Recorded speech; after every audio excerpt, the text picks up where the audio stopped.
जय हिंद दोस्तों। तो क्या हाल है? आशा करता हूँ कि आप सभी अच्छे होंगे और आप सब अपने अपने एग्जाम की तैयारी में लगे होंगे। तो जैसा कि दोस्तों आप सब अपने स्क्रीन पर देख सकते हो, आज की इस वीडियो में हम लोग डिस्कस करेंगे 12th इंटर परीक्षा जो 2023 में होने वाले हैं उसके केमिस्ट्री को, बायोलॉजी को और फिजिक्स को, तीनों सब्जेक्ट को एक ही वीडियो में हम लोग कवर अप करने वाले हैं। 1 से 1.5 घंटे की वीडियो हो सकती है, लेकिन तीनों के most important short type question, लघु उत्तरीय प्रश्न को देखेंगे। 2 मार्क्स वाले जितने भी प्रश्न उसको कवर अप कर लेंगे। मोस्ट प्रोबेबली आपके 50 क्वेश्चंस हर एक सब्जेक्ट से डिस्कस किए जाएंगे, तो वीडियो को पूरा देखिएगा। पहला जो सेक्शन आपका चलेगा वो होगा आपका फिजिक्स का। सेकंड जो सेक्शन आपका चलेगा जो कि 30 मिनट्स के बाद होगी वो आपका होगा केमिस्ट्री का। और लास्ट सेक्शन आपका चलने वाला है बायोलॉजी का। तीनों वीडियो को और 30 मिनट्स के बाद का गैप पे है, आप चाहो तो आप उसको हटा सकते हो, आप देख सकते हो। तो तीनों के तीनों आपका इंपॉर्टेंट क्वेश्चन में से एक है। तीनों के तीनों सब्जेक्ट के इंपॉर्टेंट क्वेश्चन इसमें डिस्कस किए गए। तो चलिए पढ़ते हैं अपना पहले क्वेश्चन की तरफ। और पहला क्वेश्चन आपके स्क्रीन पर, समरूप विद्युत क्षेत्र में विद्युत ध्रुवीय पर बल आपूर्ण यानी कि टॉर्क के लिए व्यंजक प्राप्त करें। आपको टॉर्क निकालना है, जो आपको दिख रहा है ना, तो इसका आपको टॉर्क निकालना है। किस चीज़ पर निकालना है? तो समरूप विद्युत क्षेत्र में, समरूप विद्युत क्षेत्र में, याद से, समरूप विद्युत क्षेत्र में आपको ऐसे द्रुतत्व बल पर आघूर्ण यानी कि टॉर्क आपको निकालना है। तो आप पहले आप इसका फिगर देख लीजिए। आपका किसी एक इलेक्ट्रिक फील्ड इंटेंसिटी में आपका टॉर्क का निकालना है हम लोग को। तो ये फिगर इसी तरीके से बनता है, आपको पता है। चलिए यहाँ पर जब आप निकालोगे, हम लोग को क्या है कि ए बी एक इलेक्ट्रोल डाइपोड हो गया। ए बी हमारा क्या, देखिए ए बी दिखाई दे रहा होगा आपको, ए बी दिखाई दिया, एक ए बी इलेक्ट्रोल डाइपोड हो गया। ये इलेक्ट्रिक फील्ड इंटेंसिटी में रखा हुआ है, ठीक है, विद्युत बल में आपका विद्युत क्षेत्र में रखा हुआ है, ठीक है। इसके ए पर देखिए, इसके ए पर आवेश Q तथा बी पर आवेश -Q है। ए पर देखिए, चलिए आते हैं, ए पर देखिए +Q और बी पर देखिए -Q में आवेश रखा हुआ है। ए पर +Q और बी पर -Q में यानी कि आपका चार्ज रखा हुआ है। तो चार्ज रखा हुआ है, इसके बीच की दूरी कितनी है? तो 2L। इसके बीच की दूरी देखिए 2L। इलेक्ट्रिकल डाइपोल का डाइपोल हम लोग का बन गया। फिर उसके बाद देखिए ये हो गया 12 है। ई एक समान विद्युत क्षेत्र है। ई हमारा इलेक्ट्रिक फील्ड इंटेंसिटी है, जो कि आपको पता है, फिगर देख के हम लोग लिख सकते हैं। ई के साथ विद्युत को कोण ए है। ए देखिए यहाँ पर हम लोग का जो इसका डायरेक्शन ए दिखा होगा, एंगल जो बन रहा है ये ए देखिए, ए दिया हुआ है। तो सारा फिगर से हमको समझ में आ चुका। नेक्स्ट जब ये सारी चीज़ अब निकालोगे, लिख लेना बढ़िया से। जब निकाल करके देखोगे इसको ध्यान से, तो थोड़ा बहुत में आपको पता चलेगा। फाइनली जब इसको सॉल्व करोगे तो आपको आंसर निकल जाएगा T max equals to M E, जो कि M E equals to sine 90 degree, जो कि 1 के बराबर आता है। तो चलिए आते हैं क्वेश्चन नंबर 2। क्वेश्चन नंबर इसमें मिस हो गया है, इसके लिए तहे दिल से माफ़ी करेंगे। सीधा थर्ड क्वेश्चन है। 2 क्वेश्चन नंबर पता नहीं, शायद कुछ गलती हुआ होगा। तो कहता है क्या है, what is conservation of charge. एक इंपॉर्टेंट क्वेश्चन है, ये एक इंपॉर्टेंट क्वेश्चन है। कंजर्वेशन ऑफ चार्ज आपका एक इंपॉर्टेंट क्वेश्चन में से एक है, तो इसको याद रखेंगे। तो आवेशों का संरक्षण क्या है? तो एक आइसोलेटेड विगलित सिस्टम का विद्युत आवेश संरक्षित रहता है, इसमें न उत्पन्न किया जा सकता और न ही नष्ट। इसे दिखलाने के लिए एक ग्लास छड़ तथा सिल्क कपड़ा लेते हैं, दोनों को आपस में रगड़ा जाता है। इसके ग्लास छड़ पॉजिटिव आवेश तथा सिल्क पर नेगेटिव आवेश उत्पन्न होता है। दोनों आवेश का मान समान रहता है, अतः सिस्टम का कुल आवेश शून्य रहता है। यही शून्य आवेश रगड़ने के पहले भी रहता है। यह आवेश के संरक्षण को दिखलाता है, conservation of charge. Next question number, what is the electric field obtain an expression for the electric field at any point. क्या इलेक्ट्रिक फील्ड होगा जब आप इसे एक्सप्रेशन ऑब्टेन करोगे किसी भी एक पॉइंट पर? चलिए निकालते हैं। विद्युत क्षेत्र में स्थित किसी बिंदु पर के इकाई धन आवेश पर क्षेत्र के कारण जितना काम लगता है, उस काम को, यानी कि वर्क डन लगता है उस काम को, उससे बिंदु पर विद्युत क्षेत्र कहते हैं, ठीक है। व्यंजक यानी कि इसका एक्सप्रेशन देख लीजिए। मान लिया कि ए एक चालक है, इस पर आवेश +Q चार्ज है, इसमें R दूरी पर P एक बिंदु रखा हुआ है। इकाई धन आवेश की कल्पना करते हैं। चलिए इकाई धन आवेश की जब हम लोग कल्पना करेंगे, तो ये देखिए, ये यहाँ पर आपका फिगर बना हुआ है। ए पे Q चार्ज और P पे आपका पॉइंट चार्ज है, ठीक है। तो ए के कारण P पर बल हम लोग पहले निकालेंगे। तो ए के कारण P पर बल निकालने को पता है 1/4 pipe sign note Q Q1/r²। तो देखिए हम लोग ये निकाल लिए Q1 Q2/r²। तो देखिए इसको निकालेंगे, जब B पर निकालते हैं तो 1/4 पाइप साइन नोट Q/r² है। तो यदि ए और P के बीच में हवा रहकर दूसरा माध्यम हो, हवा भी आपका ऐसे मीडियम का काम करता है, दूसरा जब माध्यम होगा तो देखते हैं दूसरा माध्यम से निकाल करके उसमें आर स्क्वायर था तो इसमें अभी आर स्क्वायर क्यू इंटू 1 था, पॉइंट चार्ज था, इसमें सीधा क्यू है। तो दूसरा निकालते हैं, तो बी पर जब हम लोग निकालेंगे तो बी पर जब निकालोगे तो इसका मात्रक v minus M square newton, जो कि न्यूटन पर कूलम स्क्वायर आएगा। तो फाइनली आंसर हम लोग का जो निकलेगा, एक तो हम लोग का पी पर निकलेगा 1/4 क्यू बाई आर स्क्वायर, और पी पर जो विद्युत क्षेत्र होगा ये भी वही होगा 1/4 E R Q by R square, ठीक है, जो कि इसका वोल्ट मीटर इनवर्स और कूलम्ब न्यूटन मीटर इनवर्स होगा। चलिए नेक्स्ट क्वेश्चन, क्वेश्चन नंबर 5 कहते हैं व्हाट इज इलेक्ट्रिक डाइपोल। थोड़ा देर पहले जब हम लोग इलेक्ट्रिक डाइपोल के बारे में पढ़े थे, इलेक्ट्रिक फील्ड इंटेंसिटी में उसका जो टॉर्क निकालना था, तो अब पूछ रहा है कि इलेक्ट्रिक डाइपोल क्या होता है। इलेक्ट्रिक डाइपोल तो देखिए, सामान्य परिमाप के पॉजिटिव तथा निगेटिव आवेश एक दूसरे से बहुत कम दूरी पर हो तो उसे विद्युत द्रुत्व इलेक्ट्रिक डाइपोल कहते हैं। चलिए नेक्स्ट क्वेश्चन आते हैं क्वेश्चन नंबर 5 की तरफ। सॉरी, ये 2 बार हो गया क्वेश्चन नंबर 5। चलिए इसी में सारा चीज़ है, इसका कहानी याद रखेंगे। नेक्स्ट है question number 6, differentiate between the difference between the electrical potential and electric intensity at a point in electric field. ये बहुत इंपॉर्टेंट क्वेश्चन है, ये एक VBI क्वेश्चन है, ठीक है। जब आप दोनों के बीच में डिफरेंस निकालोगे, किसी विद्युत क्षेत्र के किसी बिंदु पर विभव एवं तीव्रता में निम्नलिखित अंतर। तो देखिए, यहाँ वैद्युत तीव्रता और यहाँ वैद्युत विभव, दोनों में अंतर क्या क्या है। किसी विद्युत क्षेत्र में किसी बिंदु पर तीव्रता उस बिंदु पर रखे इकाई धन आवेश पर लगने वाला बल होता है, लेकिन वैद्युत क्षेत्र में किसी बिंदु पर इकाई धन आवेश को अंततः उससे बिंदु तक लाने में संपादित कार्य होता है, ठीक है। चलिए नेक्स्ट इसी का डिफरेंस, किसी विद्युत क्षेत्र में, ये आपका इसी का है फर्स्ट पॉइंट। चलिए सेकंड पॉइंट पे आते हैं, यह एक सदिश राशि है, यह एक अदिश राशि है। चलिए नेक्स्ट पॉइंट, डिफरेंस बिटवीन किसी वैद्युत क्षेत्र के किसी बिंदु पर वैद्युत तीव्रता से उस बिंदु पर ऋणात्मक विभव प्रणवता के बराबर होता है, यानी E = -dV/dx। लेकिन इसमें देखिए, इसका जो है किसी बिंदु पर वैद्युत तीव्रता का रेखा समांकल लाइन इंटीग्रल उस बिंदु पर विभव के बराबर होता है, यानी कि V = E/dx। यहाँ डिफ्रेंसिएशन, यहाँ इंटीग्रेशन। चलिए नेक्स्ट 4, इसका SI मात्रक न्यूटन कूलम होता है इनवर्स, और इसका SI मात्रक आपका वोल्ट होता है। चलिए तो ये था हमारा क्वेश्चन नंबर 6। क्वेश्चन 7 क्या कहता है, एक्सप्रेशन आपको निकालना है electric field intensity of the electric field near charge plane conductor और prove Coulomb's theorem in electrostatics. इसको आपको बहुत इंपॉर्टेंट क्वेश्चन है बच्चा, ये आपको जरूर से जरूर पढ़ के जाना है। इसका मैं ऐसे एक्सप्रेशन, सारे जो प्रूफिंग वाले टर्म होंगे उसका एक अलग वीडियो आपको मिलेगा, तो इसके लिए आप ऐसे निश्चिंत रहेंगे, लेकिन आपको इसको पढ़ना जरूर है। नेक्स्ट क्वेश्चन आते हैं 8 की तरफ। तो कहता है a good potentiometer consist of 10 wires each of 1 metre in length connected in series why. आखिर सीरीज में क्यों कनेक्ट करते हैं, आंसर। तो देखिए, अगर विभवमापी के तार के प्रति इकाई लंबाई का प्रतिरोध P हो और इसमें 1 एम्पियर की धारा प्रवाहित हो तो प्रति इकाई लंबाई तार पर विभव पतन PI होगा। यदि किसी सेल का विभव बल E हो और तार की लंबाई पर संतुलन प्राप्त हो तो E = P डाई। तो अब इसको हम लोग डिफ्रेंशिएट करेंगे, तो जब डिफ्रेंशिएट करोगे ना तो आंसर निकलेगा dL/dE, जो कि आपका एक मान अगर हम लोग रखते हैं तो I का मान घटेगा और विभवमापीय की सुग्रहित बढ़ेगी। अतः अच्छे विभवमापीय में एक तार की अपेक्षा एक मीटर के 10 तार श्रीकम में लगाए जाते हैं, ठीक है। एक तार इसीलिए ऐसे सीरीज में एक तार आपको पैरेलल में न लगा कर सीरीज में लगाया जाता है 10-10 तार। Question number 9, what is electric current. विद्युत धारा क्या है, तो किसी चालक में आवेश प्रवाह के दर को विद्युत धारा कहते हैं। मान लिया कि t सेकंड में चालक के किसी भाग से q आवेश प्रवाहित होता है तो विद्युत धारा हो जाएगा आवेश बाय समय, तो q/t। विद्युत धारा एक अदिश राशि है, स्केलर क्वांटिटी है, इसका SI यूनिट एम्पियर होता है, अतः 1 एम्पियर = 1 कूलम/1 सेकंड, इसका आंसर। तो इसको याद रखेंगे। नेक्स्ट क्वेश्चन है what is electrical conductivity and specific conductivity. ये आपके एक VBI क्वेश्चन में से एक है, ये आपका एक VBI क्वेश्चन है, ये इसको रट्टा मारना जरूरी है। तो कहता है विद्युत चालकता किसी पदार्थ से विद्युत का प्रभाव कितनी आसानी से हो सकता है, इसकी माप चालकता से होती है। अतः विद्युत चालकता पदार्थ का वह गुण है जो यह बतलाता है कि उसे होकर कितनी आसानी से विद्युत प्रवाहित हो सकती है। इसे G से गैल्वेनोमीटर से सूचित किया जाता है। इसकी माप प्रतिरोध के व्युत्क्रमनापी इन्वर्सली प्रोपोर्शन द्वारा की जाती है, अर्थात चालकता 1/प्रतिरोध G = 1/R, जो कि हम लोग को पता है गैल्वेनोमीटर। तो इसका मात्रक ओम होता है, ओम इनवर्स या महो इसको बोल सकते हैं। अब आते हैं स्पेसिफिक कंडक्टिविटी। किसी पदार्थ के विशिष्ट प्रतिरोध के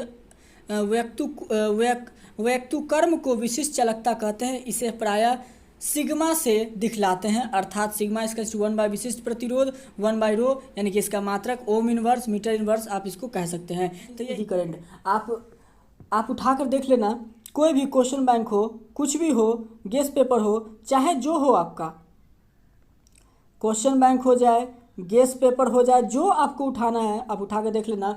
ईडी करंट आपको देखना बहुत बार पूछा हुआ है। व्हाट इज़ ईडी करंट, भंवर धारा क्या है। और मैंने पिछली वीडियो में भी मैंने इसको बताया था ईडी करंट के बारे में। मैंने 3-4 क्वेश्चन ऐसे जो कि मैंने रिपीट किया है क्योंकि मुझे पता है वो क्वेश्चंस आते हैं।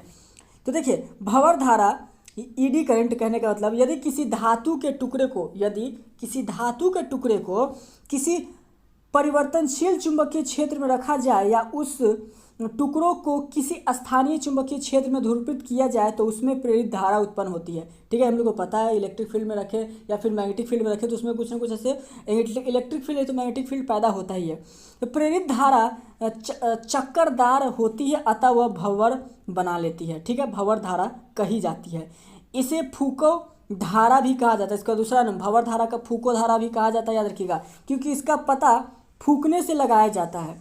इस धारा का उपयोग चल कुंडलन गैल्वेनोमीटर में कुंडली की गति को अवधित करने में किया जाता है। इस बात को भी आप याद रखेंगे, इंपॉर्टेंट क्वेश्चन में से एक है। चलिए क्वेश्चन नंबर 12, अधिकतम शक्ति यानी कि मैक्सिमम पावर थ्योरम क्या है। मैक्सिमम पावर थ्योरम एक इंपॉर्टेंट क्वेश्चन है जिसका कि जो भी थ्योरम या फिर प्रूफिंग वाले क्वेश्चंस होंगे उसका एक स्पेशल वीडियो आएगा, उसके लिए आपको टेंशन नहीं लेना है। पर मैं फिर भी क्वेश्चन इंक्लूड कर देता हूं ताकि प्रूफिंग वाला जो अगर क्वेश्चन है भी तो आप लोग ने कहीं ना कहीं जरूर पढ़ा होगा, उसको जरूर से आप पढ़ लेंगे। तो मैक्सिमम पावर थ्योरम क्या होता है इसको आप ऐसे प्रूफ कीजिए, प्रमाणित कीजिए। इंपॉर्टेंट क्वेश्चन, इसको याद रखेंगे। क्वेश्चन नंबर 13 मेरे प्यारे दोस्तों, एम्पियर के परिपथीय नियम को लिखें एवं समझाएं। एम्पियर के आपको नियम को लिखना है, उसको समझाना है, बहुत इंपॉर्टेंट क्वेश्चन है। एम्पियर के परिपथीय नियम क्या कहता है, ध्यान से देखिएगा।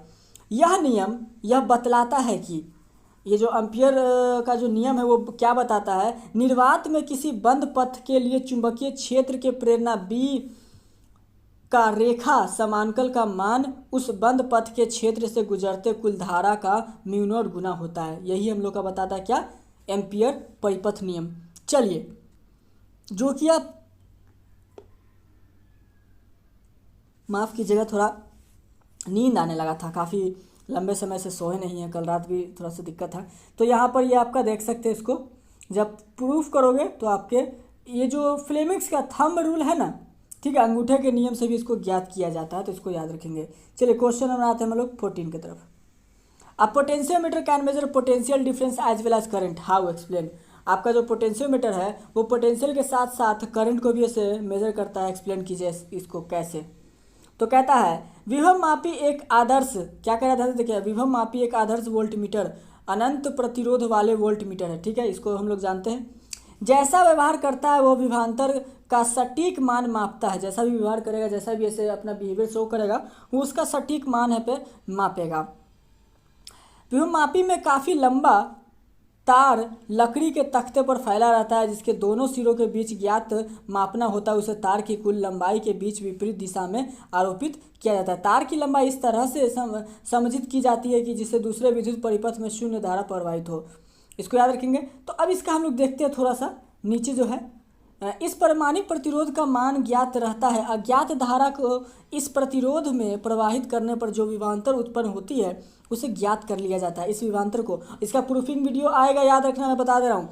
इस विभवांतर को परमाणिक प्रतिरोध से भाग देने पर पर्याप्त फल अज्ञात धारा का मान देता है। इस प्रकार स्पष्ट हो जाता है कि विभवमापी द्वारा विभवांतर एवं धारा दोनों की मापे जा सकते हैं। चलिए क्वेश्चन नंबर 15 क्या कहता है, what do you always connect ammeter in series and voltmeter in parallel. क्यों हम लोग अमीटर को हमेशा सीरीज में और वोल्ट मीटर को हम लोग पैरेलल में कनेक्ट करते हैं। क्वेश्चन नंबर 15 क्या कहता है, क्यों ऐसा करते हैं। तो देखिए इसके पीछे का जो रीजन है उसको ध्यान से देखिएगा, क्यों ऐसा करते हैं। अमीटर किसी विद्युत परिपथ में प्रवाहित होने वाली धारा का मान देती है। अमीटर क्या करता है कि किसी विद्युत परिपथ में जो धारा बहता है उसका ऐसे मान ज्ञात करता है। यह श्रेणी क्रम सीरीज में ऐसे जोड़ दिया जाता है ताकि मापी जाने वाली कुल धारा इसे होकर गुजरे और उसके संगत विक्षेप उत्पन्न करे। अमीटर का प्रतिरोध आवश्यक रूप से बहुत ही कम होता है जिससे कि मापी जाने वाली धारा में इस संयोजन के कारण नयन कमी होती है। तो इस बात को याद रखेंगे। वहीं अगर वोल्ट मीटर की बात की जाए तो वोल्ट मीटर किसी विद्युत परिपथ के किसी भाग पर उत्पन्न विभवांतर की माप प्रदान करता है। परिपथ के जिस भाग पर उत्पन्न विभवांतर की माप ज्ञात करनी रहती है तो वोल्ट मीटर उस भाग को समांतर क्रम में जोड़ देते हैं। ठीक है, पैरेलल में हम लोग जोड़ देते हैं। इसके विपरीत वोल्टमीटर किसी विद्युत परिपथ के किसी भाग पर उत्पन्न विभवांतर की माप प्रदान करता है। परिपथ के जिस भाग पर उत्पन्न विभवांतर की माप ज्ञात करनी रहती है तो वोल्टमीटर को उस भाग को समांतर क्रम में जोड़ देते हैं, यानी कि पैरेलल में जोड़ देते हैं। अतः वोल्टमीटर के उस तार यानी कि विशेष प्रतिरोध के समांतर क्रम को जोड़ना पड़ता है जिसके बीच का विभवांतर मापना है। वोल्टमीटर का प्रतिरोध आवश्यक रूप से बहुत अधिक होता रहता है जिससे कि यह यंत्र से होकर नगण्य धारा पर प्रभावित हो। तो यही था हमारा क्वेश्चन 15। कहता है question number 16, compare between AC DC. AC और डीसी के बीच आपको कंपेयर करना है। एक बात याद रखिएगा आप लोग, डिफरेंस अगर आता है तो आपको 200% आपको उसको रट्टा मारना है, क्योंकि डिफरेंस वाले क्वेश्चन बहुत इंपॉर्टेंट होते हैं।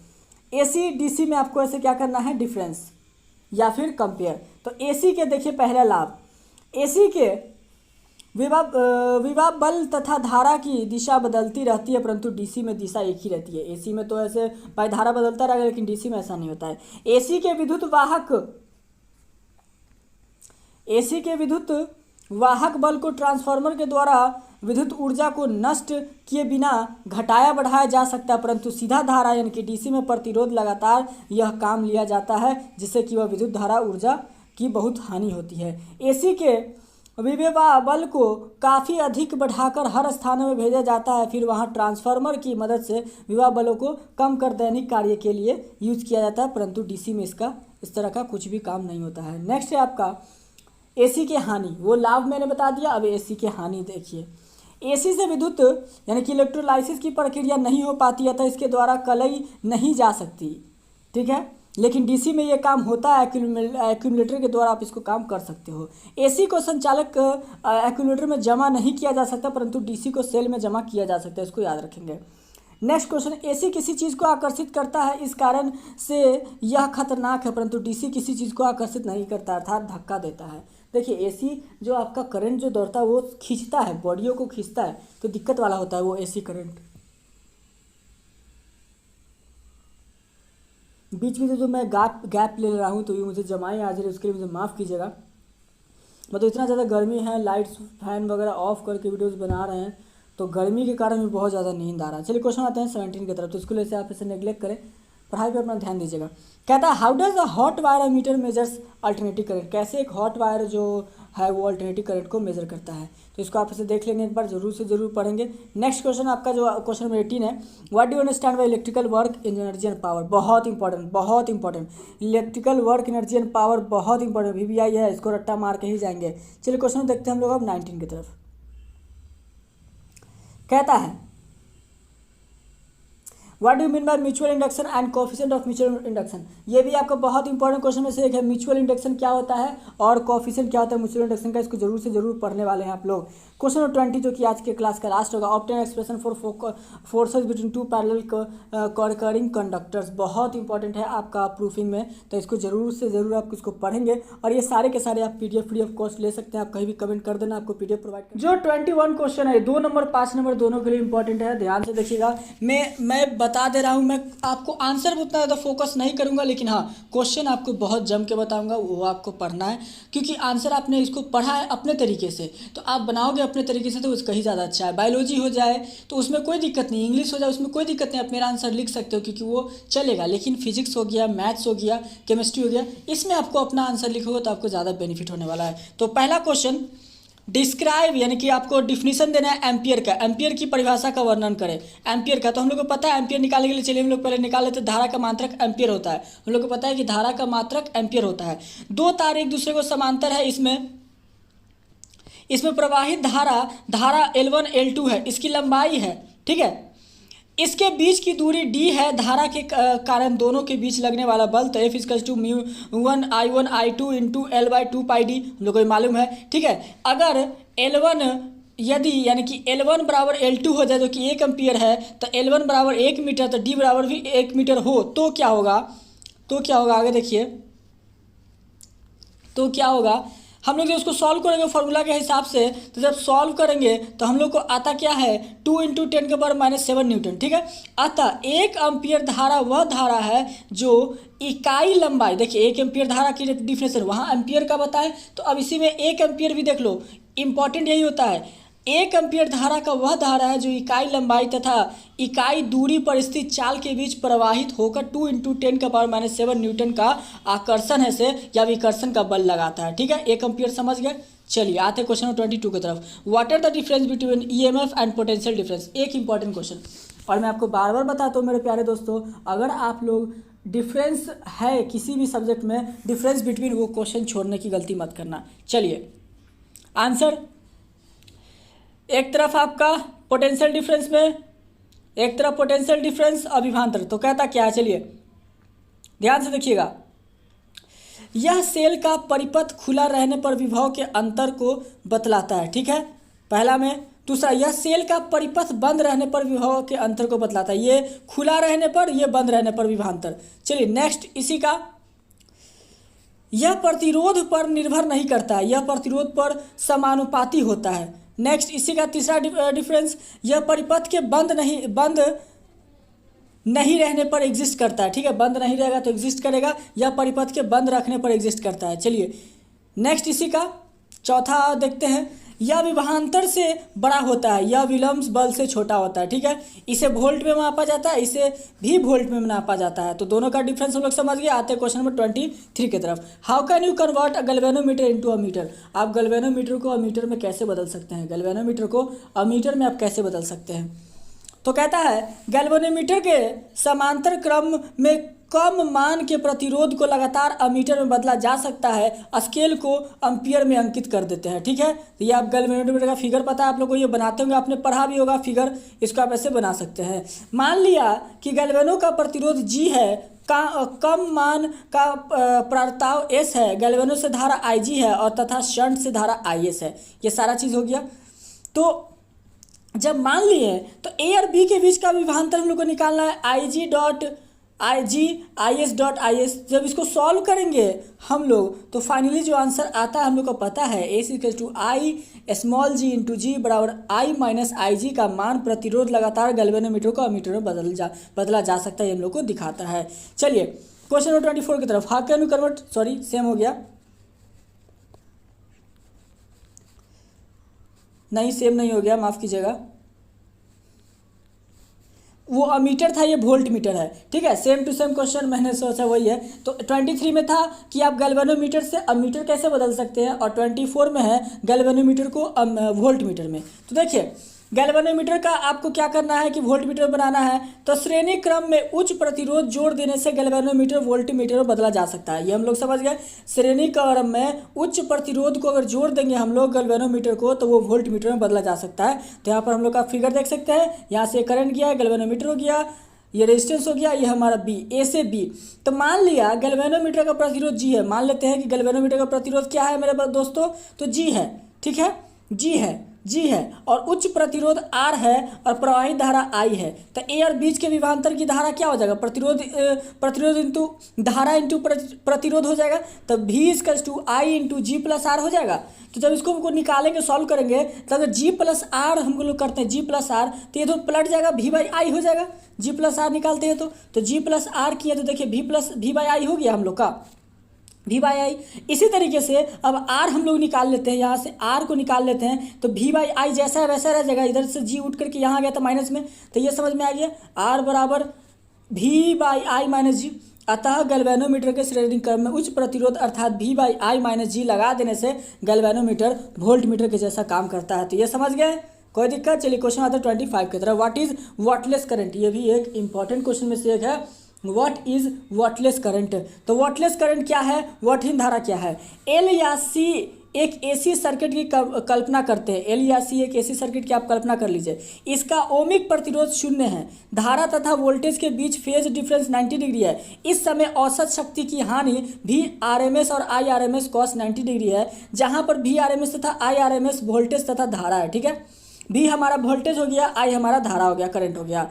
तो Vrms Irms = 0। तो ऊपर से यह साफ स्पष्ट होता है कि सर्किट से धारा का प्रवाह हो रहा है परंतु उसकी औसत शक्ति 0 है। इस धारा को वाटहीन धारा, वाटलेस करंट कहते हैं। समझ गए। चलिए नेक्स्ट क्वेश्चन आता है 26 की तरफ।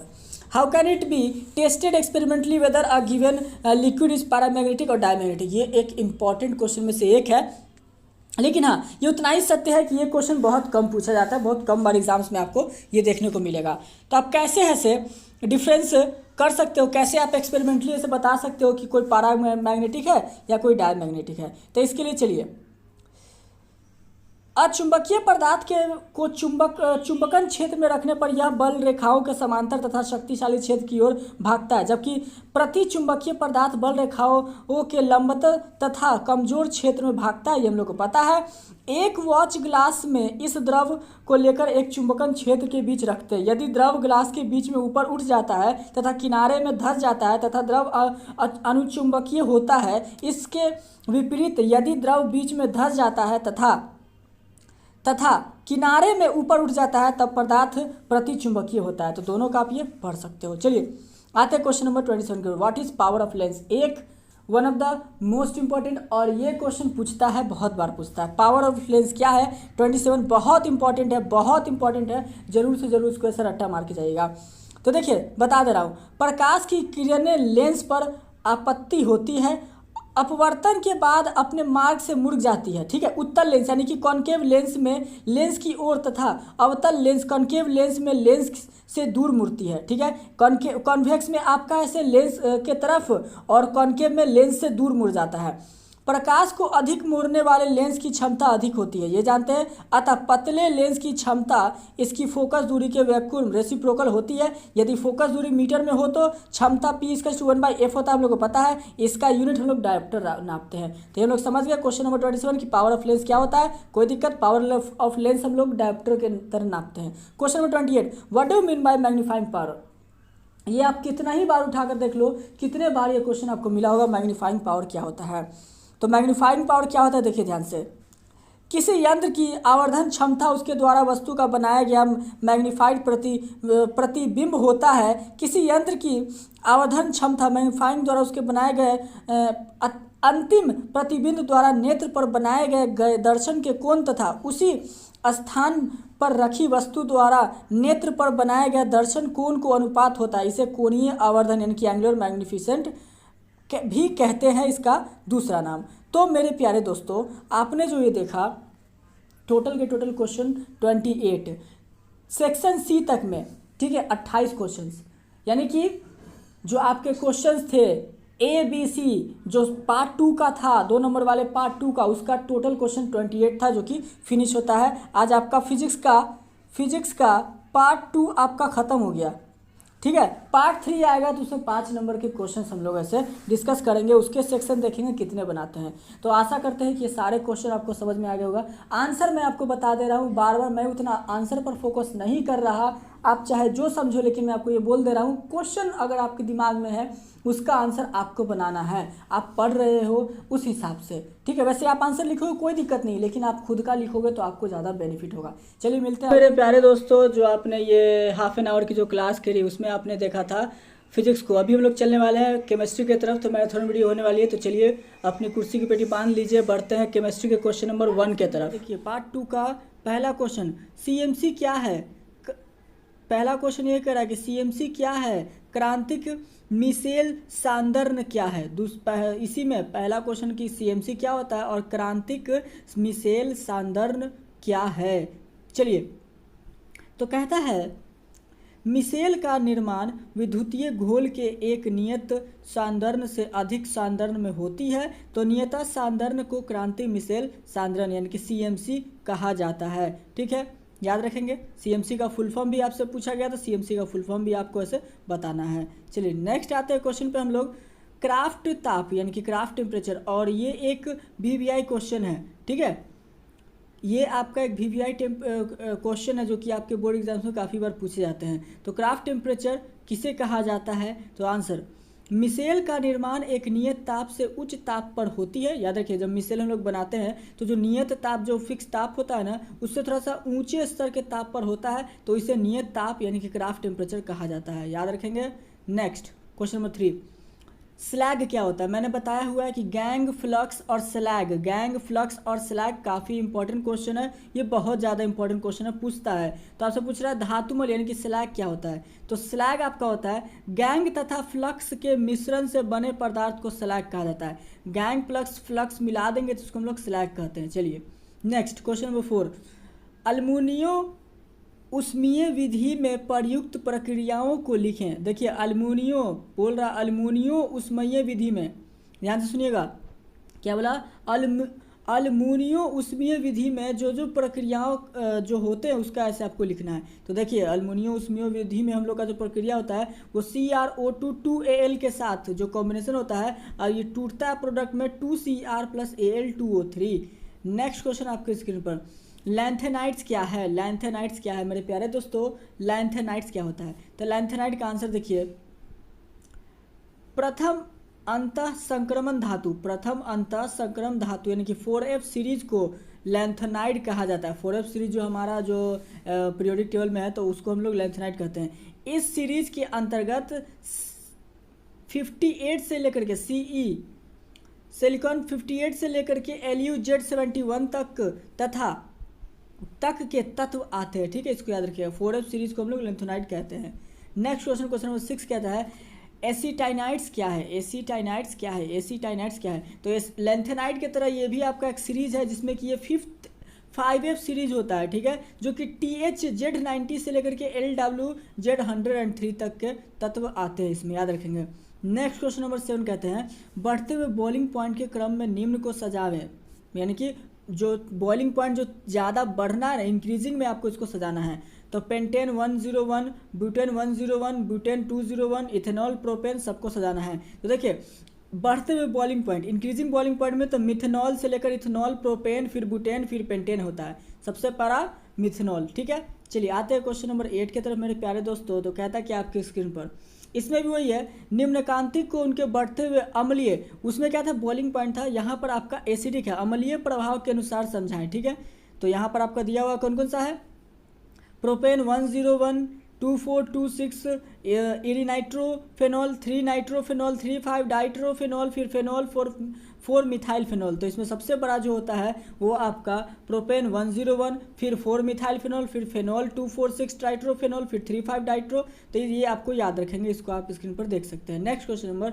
9 क्या कहता है आपके स्क्रीन पर, इसको कंप्लीट कीजिए, पूर्ण प्रक्रिया लिखिए, कंप्लीट कीजिए। ठीक है, RCH2OH का आप ऐसे कॉपर के साथ रिएक्शन कराएं विथ टेम्परेचर ऑफ 573 केल्विन। तो इसके आगे का क्या होगा, तो देखिए इसके आगे का बस H2 इसमें आगे ऐड हो जाएगा और कुछ नहीं, बस जो लिखा हुआ ना RCHO तो प्लस इसमें H2 ऐड हो जाएगा। ठीक है, चलिए क्वेश्चन नंबर 10, प्रतिफल का नाम लिखे, प्रतिफल का नाम लिखे। इसमें जो प्रतिफल है इसका नाम लिखना आपको, ये कौन सा जो फिगर बन रहा है ना, तो कौन सा इसमें है ये आपको नाम लिखना है। तो ये आपका बेंजल्डिहाइड है, बेंजल्डिहाइड है। क्या है, नंबर 11 कहता है प्रतिक्रिया पूर्ण करें, complete the reaction. Important question है, कंप्लीट द रिएक्शन। हाँ ये आप मान सकते हैं, सॉरी ये इंपॉर्टेंट नहीं, वेरी इंपॉर्टेंट है, MBBI क्वेश्चन है, मोस्ट इंपॉर्टेंट क्वेश्चन है।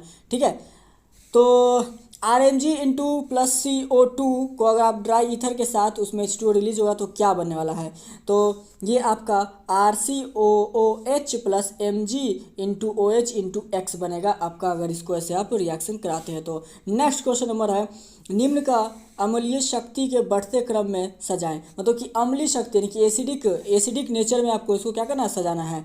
तो पहला है Cl3COOH, CH3COOH, CHCl2 COOH और CH2Cl COOH। तो जो सबसे बड़ा जो अम्लिक है ना वो है आपका CH3COOH। तो कहाँ हमारा CH3COOH ये यानी कि दूसरा वाला पहला होगा। फिर हमारा CH2Cl COOH, तो CH2 कहाँ गया, CH2ClOOH, तो ये हमारा, फिर हमारा CH2L तो ये हमारा, फिर और उसके बाद आखिरी में बच गया ये, तो एकदम उल्टा हो गया। चलिए नेक्स्ट क्वेश्चन नंबर आते हैं हम लोग अपने 13 की तरफ। इसको भी आपको रिएक्शन कंप्लीट करना है, complete the reaction. RCOH plus R into OH को अगर आप इसे हाइड्रोजन के साथ उस पर टेम्परेचर देते हैं तो क्या होगा, तो ये आपका बनता है RCCOR डैश प्लस H2O। ठीक है, नेक्स्ट क्वेश्चन आते हैं सोडियम ऑक्साइड Na2O2 में सोडियम का कोऑर्डिनेट नंबर बताएं। सोडियम का कोऑर्डिनेट नंबर आपका हो जाएगा 4। ठीक है, आपका सोडियम ऑक्साइड में कोऑर्डिनेट नंबर उसका होता है 4, इसको याद रखिएगा, 4 होता है, इसको याद रखेंगे। ठीक है, चलिए क्वेश्चन नंबर आते हैं हमारे प्यारे दोस्तों 15 की तरफ। कहता है 5% यूरिया के घोल के 273 केल्विन तापमान पर परासरण दाब की गणना करें। एक इंपॉर्टेंट क्वेश्चन है, ये एक इंपॉर्टेंट क्वेश्चन है। ठीक है, चलिए तो दिया हुआ है वेट कितना दिया, 5 ग्राम वॉल्यूम कितना दिया हुआ 100 ml, ठीक है। तो उसको लेना कितना में है, तो लीटर में है। टेम्परेचर हम लोग का दिया हुआ है, तो इसको एटीएम में आप चेंज कर दीजिए जितना भी आपके हिसाब से। तो जब आप इसको सॉल्व करोगे ना मेरे प्यारे बच्चों, मेरे प्यारे दोस्तों, तो आगे क्या आएगा, चलिए आगे देखते हैं। तो जब हम लोग इसको सॉल्व करने वाले हैं, यूरिया का फॉर्मूला हमको पता है NH2CNH2O, तो इसका मॉलिक्यूलर मास हमारा 60 होता है, ठीक है। तो पारस्परिक दबाव के नियम से हम लोग को पता है, दबाव के नियम से डबल IV/INST। जब इसको आप सॉल्व करोगे, फाइनली आप जिसको सॉल्व करोगे ना, इसको जब सॉल्व करोगे तो देखना आपका आंसर कुछ 18.65 ATM निकल के आएगा, ठीक है, याद रखेंगे। चलिए आते हैं नेक्स्ट क्वेश्चन की तरफ। क्वेश्चन नंबर आता है हमारा 16। तनुघोल के अनुसंख्या गुणधर्म को लिखें। विभिन्न प्रकार के अनुसंख्या गुणधर्मों को लिखें, तनुघोल के गुणधर्म को। तो देखिए, तनुघोल का वह गुण जो केवल घुले के कणों, परमाणु, अणु, आयनों की संख्या पर निर्भर करती है, उसे घोल का अनुसंख्या गुणधर्म कहा जाता है। तो गुणधर्म समझ गए किसे कहा जाता है। यह गुण सॉल्यूट एवं सॉल्वेंट की प्रकृति पर निर्भर नहीं करती है, इसको भी आप याद रखेंगे। चलिए, अनुसंख्या गुण धर्म 4 प्रकार के होते हैं, 4 तरह के। तो घोल के वाष्प दाब में अपेक्षित अवनम, घोल के क्वथनांक का उन्नयन, हिमांक का अनवन, और फिर परिसारक दाब। चलिए क्वेश्चन आते हैं 17 की तरफ। एक रजत क्रिस्टल जिसमें कि FCC यूनिट सेल है, यूनिट सेल के कोर की लंबाई 409 PM है, पिकोमीटर है, उस रजत परमाणु की त्रिज्या क्या होती है। तो जब निकालते हैं FCC सेल के लिए निकालेंगे, तो जब FCC सेल के लिए निकालेंगे तो हम लोग का फॉर्मूला होता है R=A/√2√2। तो हम लोग का दिया हुआ है सारा कुछ, उसको जब पुट करके सॉल्व करोगे तो इतना आपको आंसर आने वाला है सेंटीमीटर में। चलिए क्वेश्चन आते हैं 18 की तरफ। एक क्रिस्टल में F केंद्र क्या है, एक क्रिस्टल में F केंद्र क्या है। तो कहता क्या है, आयनिक क्रिस्टल का ऋणायन अपने लैटिस साइड से लुप्त होती है। आयनिक क्रिस्टल अगर आप बात करोगे तो उसमें जो ऋणायन होता है वो उससे अपने लैटिस साइड से गायब होगा, ठीक है, जिससे उसके स्थान रिक्त हो जाते हैं, तो जिसकी वो खाली रहता है, तथा होल का निर्माण होता है। क्रिस्टल का अविद्युतीय संतुलन कायम रखने के लिए होल में इलेक्ट्रॉन व्यवस्थित हो जाती है, जिसे F केंद्र कहा जाता है, और यही F केंद्र में क्रिस्टल रंगीन होता है, इसको याद रखेंगे। चलिए F केंद्र समझ गया। क्वेश्चन नंबर 19 देखिए, मेरा मकसद आपको क्वेश्चन आपको प्रोवाइड कर देना है। अब अगर समझाने के लिए बैठेंगे तो 1-1 घंटा, 1.5 घंटा आप ऐसे वीडियोज़ देखने वाले नहीं हो। मैं कोशिश करो कि बस क्वेश्चन आपके मन में चल जाए। आप कहीं ना कहीं से तो पढ़ ही रहे होंगे, मुझे मालूम है, ठीक है। कुछ बच्चे बहुत सारे ऐसे होंगे जो कमेंट जरूर करेंगे, सर कि आप बस ऐसे पढ़ देते हैं, समझाते नहीं हैं। तो दोस्तों, मेरा उद्देश्य है कि आपके पास क्वेश्चंस चला जाए, कुछ भी करके वो क्वेश्चंस। अब मैं इतना तो समझा देता हूँ कि थोड़ा बहुत आपको समझ में आ जाए कि आप एग्जाम में क्या लिखना है, ठीक है। तो इस बात को ध्यान में रखेंगे। निम्नलिखित गैल्वेनिक सेल जिसकी सेल रिएक्शन है, प्रतिक्रिया की सहायता से सेल का निर्माण करें। तो देखिए, ये आपका सेल रिएक्शन दिया हुआ है, ये आपका सेल रिएक्शन दे दिया गया है, ठीक है। तो इससे आपको क्या करना है, सेल का निर्माण करना है। तो देखिए, दिए गए सेल रिएक्शन से निम्न गैल्वेनिक सेल को प्रदर्शित की जाती है। तो ये हमारा पता है कि गैल्वेनिक सेल को ऐसे क्या करता है, दिखाता है, CuS Ag + AgS। चलिए नेक्स्ट क्वेश्चन। निम्न से कॉपर और कॉपर का आयन, ये जितना दिया हुआ है, PF चार्ज में धनोत तथा ऋणोत पर प्रतिक्रिया का उल्लेख करें। तो जब आप निकालोगे एनोड और कैथोड को, जब निकालोगे धनोद पर आपको निकलेगा Cu पे +2, ठीक है, जो कि 2 इलेक्ट्रॉन है, और Cl2 + 2e पे आपका 2 माइनस में निकलेगा, इसको याद रखेंगे। चलिए क्वेश्चन आता है 21 की तरफ।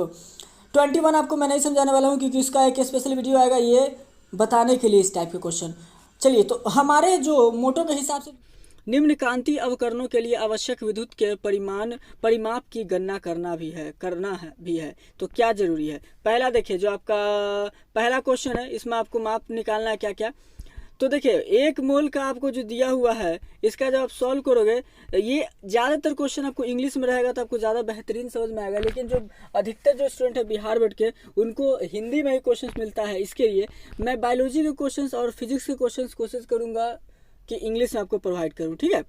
केमिस्ट्री में लेकिन हिंदी ही दूंगा, क्योंकि ऐसे बहुत सारे बच्चे लोग को हिंदी ही पसंद आता है, इसके लिए। तो पहला क्वेश्चन आपका देख सकते हो, 1 मोल का निकालना है, दूसरा में 1 मोल ऑफ कॉपर आयन का है, फिर 1 मोल MnO4 और Mn2+ आयन का है।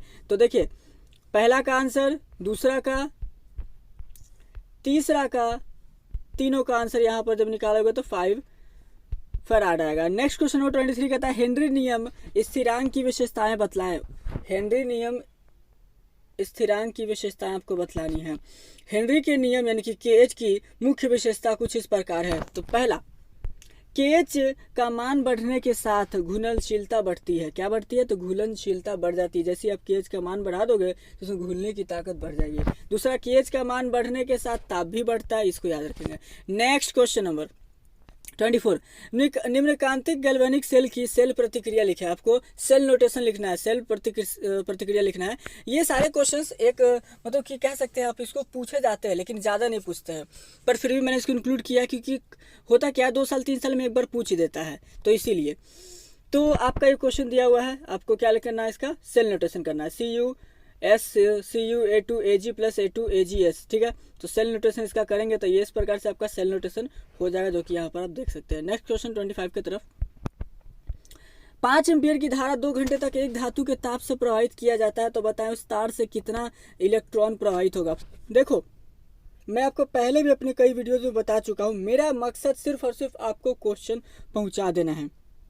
ऐसा इसलिए मैं बता रहा हूँ क्योंकि ये क्वेश्चंस आप अपने कोचिंग कहीं ना कहीं तो जरूर पढ़ रहे होगे और अपने स्टाइल से पढ़े होगे।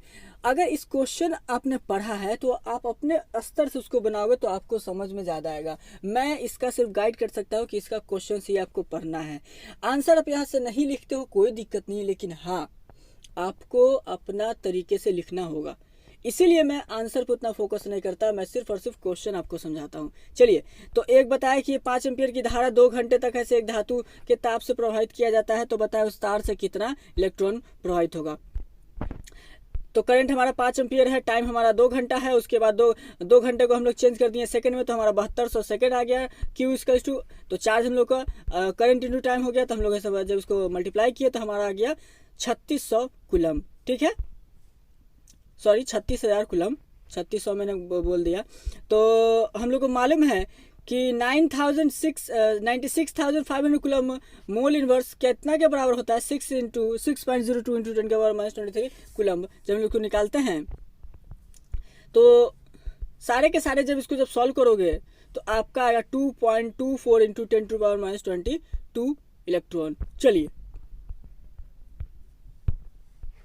निम्न प्रतिक्रिया में जो रिएक्शन दिया हुआ है, निम्न प्रतिक्रिया में जो रिएक्शन दिया हुआ है, A प्लस बी टू प्रतिफल गति नियम R इसके का पावर 1/2 B2, इसका ऑर्डर क्या होगा, रिएक्शन निकाले, इसका ऑर्डर रिएक्शन। ठीक है, तो ऑर्डर रिएक्शन यहाँ पर आपका देख सकते हो, ऑर्डर रिएक्शन। चलिए, नेक्स्ट क्वेश्चन नंबर 26 की तरफ बढ़ते हैं। कहता है सेम चीज का भी निम्न का प्रतिफल, इसका भी आंसर आप देख सकते हो। यहाँ पर ऑर्डर रिएक्शन मैंने यहाँ पर लिख रखा है, आप इसको देख लेना। चलिए, क्वेश्चन में आते हैं हम लोग। अब देख लो एक बार अच्छे से, ऑर्डर रिएक्शन किसका ऑर्डर रिएक्शन है ये, तो ऑर्डर रिएक्शन है आपका R इक्वल्स टू के A का पावर 1/2 B2 का इसका ऑर्डर रिएक्शन, तो इसको आप ऐसे निकाल सकते हैं। चलिए, क्वेश्चन आते हैं 27 की तरफ। कॉपर के अयस्क के कॉपर का निष्करण कैसे किया जाता है, सिर्फ प्रतिक्रिया लिखिए, बहुत इंपॉर्टेंट है ये, बहुत इंपॉर्टेंट क्वेश्चन है। कॉपर, एल्यूमिनियम, जिंक, ये जितना भी होगा उसके सारे के क्वेश्चन को आपको रट्टा जरूर मार लीजिएगा। तो कॉपर का हम लोग लिए CuSO4 को इलेक्ट्रोलाइसिस करेंगे तो हम लोग का ये बन जाएगा Cu plus SO4 minus minus minus, जो कि आपका इलेक्ट्रॉन में टूट जाएगा। एनोड पे आपका Cu और कैथोड पे आपका देख लीजिए यहाँ पर जो आपको नीचे में दिया हुआ है Cu प्लस 2E। ठीक है, चलिए आते हैं क्वेश्चन नंबर 28 की तरफ।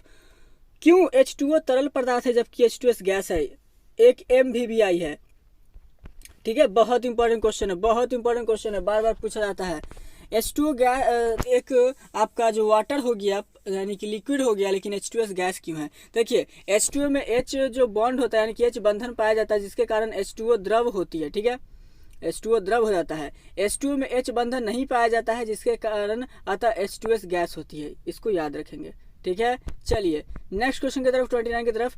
चीनी को सामान्य गंध कामल के साथ मिलाने पर चीनी काला हो जाता है, कारण बताइए। जब हम लोग मिलाएंगे गंध कामल के साथ तो काला क्यों हो जाता है, तो इसका आंसर है कि सांद्र गंध कमल चीनी में से जलवायु निकाल देता है, चीनी में से जलवायु निकाल देता है, जिससे चीनी का रंग काला हो जाता है, जो कि यहाँ पर आप इसका रिएक्शन देख सकते हो। चलिए आते हैं मेरे प्यारे दोस्तों क्वेश्चन नंबर 30 की तरफ। जल के तुलना में H2S अम्लीय होती है, क्यों। जल के तुलना में H2S अम्लीय होती है, जल जो होता है वाटर की तुलना में H2S एसिडिक होता है, क्यों। कहता है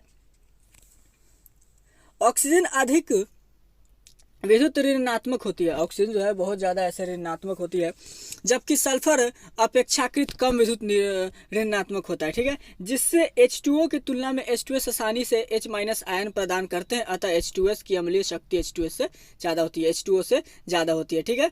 यहाँ पर H2S है ना, यहाँ पे H2O कर लीजिएगा। चलिए नेक्स्ट क्वेश्चन आते हैं 31। जल के तुलना में H2S अम्लीय होता है क्यों? जो वाटर है आपका H2O के कंपेयर में H2S मोर एसिडिक होता है, ऐसा क्यों? तो देखिए ऐसा इसलिए होता है, ऑक्सीजन अधिक विद्युत ऋणात्मक होती है, ठीक है, जबकि सल्फर अपेक्षाकृत कम विद्युत ऋणात्मक होता है, जिससे H2O की तुलना में H2S आसानी से H माइनस आयन प्रदान करते हैं, अतः H2S की अम्लीय शक्ति H2O से अधिक होती है। कोई दिक्कत? यहाँ H2O कर लीजिएगा, ये H2O होगा, यहाँ पे H2S लिखा गया, गलती हो गया है। क्वेश्चन नंबर 31 क्या कहता है? SO3 का डाइपोल मोमेंट क्या है? तो SO3 का डाइपोल मोमेंट शून्य होता है, हमेशा याद रखिएगा, SO3 का म्यू इक्वल्स टू 0 होता है। क्वेश्चन नंबर 32 क्या कहता है? एक इंपॉर्टेंट क्वेश्चन है, कहता है SN1 तथा SN2 प्रतिक्रियाओं में अंतर बताएं। SN1 तथा SN2 प्रतिक्रियाओं में अंतर बताइए। तो चलिए दोनों में अंतर देखते हैं। SN1 प्रतिक्रिया, तो पहला, यह अभिक्रिया प्रथम क्रम की होती है, यह 2 स्टेप में पूर्ण होती है, प्रतिक्रिया गति पर न्यूक्लियोफाइल का प्रभाव नहीं होता है, ठीक है, ये सारा SN1 का है। चौथा इसी का है, इस प्रतिक्रिया द्वारा 3 डिग्री एल्काई हैलाइड का जलांशन होता है। चलिए याद रखेंगे। क्वेश्चन नंबर आते हैं इसी का SN2 का। SN2 प्रतिक्रिया क्या कहता है? यह अभिक्रिया द्वितीय क्रम में होती है, यह जो है ना, इसमें जो काम करोगे सेकंड स्टेप में आपको काम होगा, 2 स्टेप में यह पूर्ण हो जाएगा, ठीक है। प्रतिक्रिया गति पर न्यूक्लियोफाइल का प्रभाव होता है, इसको भी याद रखेंगे। और नेक्स्ट है, इस प्रतिक्रिया द्वारा 1% एल्काइल हैलाइड का जलांश होता है, उसमें था 3, इसमें था 1। चलिए क्वेश्चन में आते हैं हम लोग अब नेक्स्ट 33 के तरफ। 33 क्या कहता है ध्यान से देखिएगा। निम्नलिखित का IUPAC नाम लिखिए। दिया हुआ है A नंबर CH2COOH और इसी के नीचे CH2COOH, और दूसरा है आपका COOH। पहला जो बन रहा है आपका, वो बन रहा है ब्यूटोन 1,4 डाइक एसिड। देखिए ब्यूटोन 1,4 डाइक एसिड बन रहा है पहला वाला, और दूसरा है 4 मिथाइल 1 हेक्साकोनिक एसिड। चलिए क्वेश्चन आते हैं 34 की तरफ। निम्नलिखित का परिवर्तन कैसे करें? निम्नलिखित को आप चेंज कैसे कर सकते हो, ठीक है। इथाइल अल्कोहल टू इथाइल अमीन में और इथाइल अमीन टू इथाइल अल्कोहल में कैसे आप चेंज करोगे?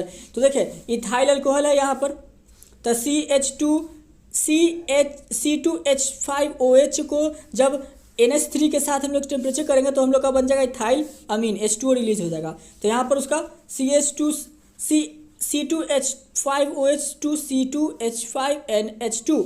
इसी तरीके से नेक्स्ट है आपका इथाइल अमीन से, यानी कि C2H5NH2 टू C2H5OH, इसको HNO पे हम लोग ऐसे रिएक्शन करेंगे तो हम लोग को बन जाएगा इथाइल अल्कोहल। चलिए क्वेश्चन नंबर 35 की तरफ कहता है, निम्नलिखित के कारण बताइए। ये सारे जो क्वेश्चन अब चल रहे हैं ना, ये इंपॉर्टेंट क्वेश्चन है बोर्ड एग्जाम्स के लिए, बिहार बोर्ड जो एग्जाम दोगे उसके लिए। फॉर्मिक एसिड एसिटिक एसिड से अधिक अम्लीय होता है, क्यों? और एनिलीन मिथाइल अमीन से कम क्षारीय होता है, क्यों? उत्तर। और ये दोनों बहुत इंपॉर्टेंट क्वेश्चन है, ठीक है, याद रखिएगा। तो देखिए दोनों का answer, formic acid acetic acid से अधिक अम्लीय होता है क्योंकि CH3COOH में CH3 ग्रुप +1 ग्रुप होती है, जिससे COOH ग्रुप में हाइड्रोजन से जुड़ी ऑक्सीजन इलेक्ट्रॉन घनत्व उच्च होता है, जिससे कि H+ का त्याग होता है, ठीक है।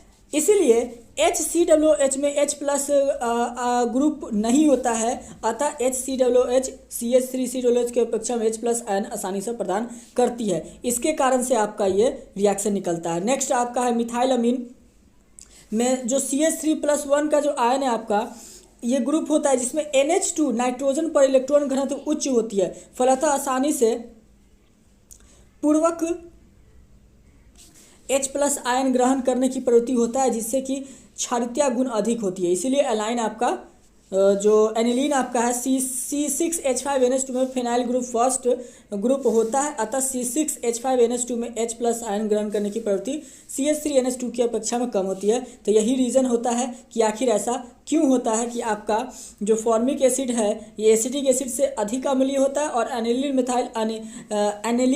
मिथाइल अमीन से कम क्षारीय होता है। चलिए आते हैं क्वेश्चन नंबर 36 की तरफ। मेरा मकसद आपको क्वेश्चन का आंसर नहीं, मेरा मकसद है आपके पास क्वेश्चन पहुंच जाए।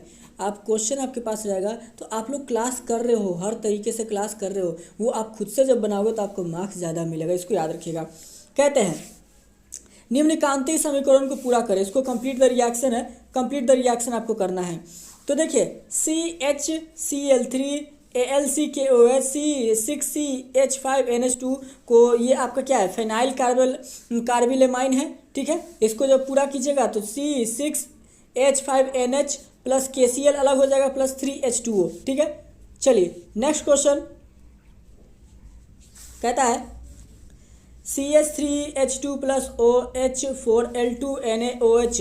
तो इसमें क्या होगा ना कि CH3 तो रहेगा, 5HL रहेगा, HCONO आपका जो है HCOONA आपका अलग हो जाएगा जो कि आइडो फॉर्म बनेगा। चलिए क्वेश्चन 36 क्या आता है, इसमें भी सेम आपका है, सेम चीज़, तो इसमें बताने वाला नहीं हूँ, आप इसका जब PDF लोगे तो उसमें देख लेना। 37 पे आते हैं, इससे भी ये भी आपका सेम है, इसमें भी आपको जब फुलफिल करना है तो आते हैं क्वेश्चन नंबर 38 की तरफ सीधा, जो कि बहुत इंपॉर्टेंट है। क्रिस्टल लैटिस क्या है, इसकी विशेषता बताएं। क्रिस्टल जालक क्या है, इसकी विशेषता बताएं। एक इंपॉर्टेंट क्वेश्चन है। क्रिस्टलीय पदार्थ की आंतरिक संरचना की नियमित त्रिविम व्यवस्था को क्रिस्टल जालक कहते हैं। क्रिस्टल जालक की निम्न विशेषताएं यहाँ हैं। तो देखिए, क्रिस्टल पदार्थ की आंतरिक संरचना की नियमित त्रिविम व्यवस्था को हम लोग क्रिस्टल चालक कहते हैं, याद रखेंगे। तो कहता क्या आंसर, यहाँ देखिए क्रिस्टल, ये सारे विशेषताएं देखिए। क्रिस्टल जालक में कणों की स्थिति को जालक बिंदु कहते हैं। दूसरा, क्रिस्टल जालक का प्रत्येक जालक बिंदु एक अवयव कण जो आयन परमाणु या अणु हो सकते हैं को दर्शाते हैं। दूसरा देखिएगा, इसी में जालक बिंदुओं को सरल रेखाओं से जोड़ने पर जालक की ज्यामिति के बारे में जानकारी प्राप्त होती है। तो ये सारे फीचर्स थे हमारे क्रिस्टल लैटिस के। क्वेश्चन आते 39 की तरफ, निम्न में अंतर बताएं। देखिए, डिफरेंस बताना है, हेक्सागोनल मोनोक्लिक, ठीक है। उसके बाद फलक केंद्रीय एवं एंड सेंटर एकांक सेल, दोनों में आपको अंतर, दो क्वेश्चन दोनों का अंतर, तो दोनों का अंतर यहाँ पर लिखा हुआ है। षटकोणीय एकांक सेल, इसमें तीनों किनारों की लंबाई A=B E≠C और तीनों कोणों अल्फा बीटा गामा = 90 डिग्री। ठीक है, गामा = 120 डिग्री होता है, उदाहरण ZNO। इसी में एकांक सेल में इसमें तीनों किनारों की लंबाई विभिन्न होती है, अर्थात A≠B B=C और दो कोण alpha beta gamma, alpha = gamma और बीटा ≠90 डिग्री होता है, इसको याद रखेंगे। फलक केंद्रीय एकांक सेल, ठीक है, इसमें प्रत्येक फलक के केंद्र पर एक अवयवी कण के अतिरिक्त कॉर्नर पर भी अवयवी कण होते हैं, इसको याद रखेंगे। एंड सेंटर एकांक सेल, इसमें किन्हीं दो विपरीत फलकों के केंद्र के एक अवयवी कण के अलावे कोनों में भी अवयवी कण होते हैं। चलिए, तो ये था हमारा क्वेश्चन 39। लास्ट क्वेश्चन है हमारे इस वीडियो का 40 का। तो कहता है निम्न को परिभाषित करें।